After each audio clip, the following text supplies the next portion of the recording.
Halo guys, berjumpa kembali dengan channel Apoy Madura.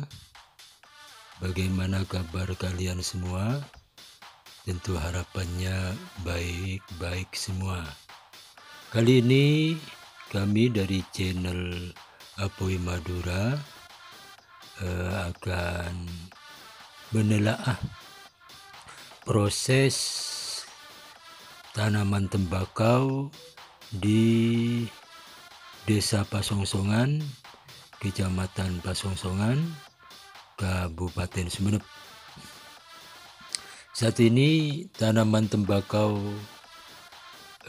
petani di Pasongsongan umumnya sudah mulai bagus tumbuhnya karena curah hujan kadang-kadang ada, walaupun tidak setiap hari. Jadi beban pekerjaan petani cukup ringan saat ini ketimbang tahun-tahun sebelumnya. Oke guys, dari zaman dahulu sampai sekarang, tembakau di Pulau Madura, khususnya di Kecamatan Pasongsongan, sudah terkenal ke seluruh penjuru Nusantara. Khususnya tembakau yang dari Kabupaten Sumeneb guys. Banyak pabrikan rokok besar membangun gudang tembakau di daerah ini. Tentu tujuannya sebagai antisipasi agar tidak kehabisan stok tembakau. Ini membuktikan guys kalau tembakau Sumeneb yang memiliki ciri khas ada rasa manisnya menjadi rebutan perusahaan-perusahaan rokok raksasa, perusahaan rokok ternama di Pulau Jawa. Semestinya guys, petani tembakau yang dapat menikmati berkah dari tanaman ini. Tapi ternyata tidak guys, justru petani hidupnya seperti sudah jatuh, masih tertimpa tangga pula. Dulu sebelum tahun 2000-an guys, tembakau Sumeneb memang menjadi jenis tanaman primadona bagi para petani. Bahkan ada beberapa orang bilang kalau tanaman tembakau mendapat julukan si daun emas guys. Julukan ini bukan isapan jempol semata guys. Sebab zaman dulu guys, 1 kilogram tembakau kering dapat 1 gram emas. Nah, tapi sekarang tidak guys. Untuk memperoleh 1 gram emas membutuhkan 25 kg sampai 50 kg tembakau kering guys. Sungguh sebuah ironi yang membuat pilu hati sang petani. Bagaimana mereka tidak akan pilu hatinya guys? Kita bisa kilas balik proses dari awal tanaman, proses awal tanam sampai menjadi tembakau kering. Wah, begini guys, sebelum tembakau ditanam, tanah digemburkan dulu dengan alat bajak berpenarik sapi atau sekarang ada hand traktor guys. Kemudian tanah dicangkul, baru setelah itu bibit tembakau ditanam. Selama perawatan, tembakau disiram setiap hari dengan pemupukan yang seimbang. Kalau salah dalam tahap pemupukan, nah daun tembakau akan susah untuk menguning dan rasanya juga kurang bagus. Selama 3 bulan tanaman tembakau membutuhkan perawatan yang super ekstra. Mulai dari penyemprotan obat serangga sampai memetik bunganya sebagai tanda tembakau sudah siap dipanen. Selanjutnya daun tembakau dipetik dan didiamkan. Kalau orang Madura bilang guys, iokep, di tempat teduh selama 2-3 hari. Lantas daun tembakau baru memasuki proses perajangan. Hasil rajangan daun tembakau selanjutnya disusun tipis-tipis di atas anyaman bambu untuk dijemur. Nah, proses penjemuran ini membutuhkan panas seharian, karena kalau tidak, maka kualitas tembakau akan kurang baik dan harganya menjadi rendah. Proses yang begitu panjang dari sebuah tembakau ini menguras tenaga dan pikiran seorang petani. Memang sangat melelahkan. Dan dari proses ini tentu memerlukan anggaran dana yang tidak sedikit. Bahkan ada banyak petani mengandalkan pinjaman uang kepada bank atau koperasi.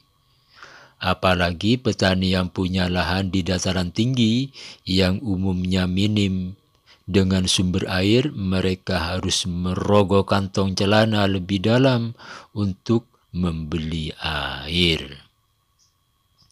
Begitulah suka duka petani tembakau di Sumeneb, yang kalau ditakar lebih banyak pahitnya guys.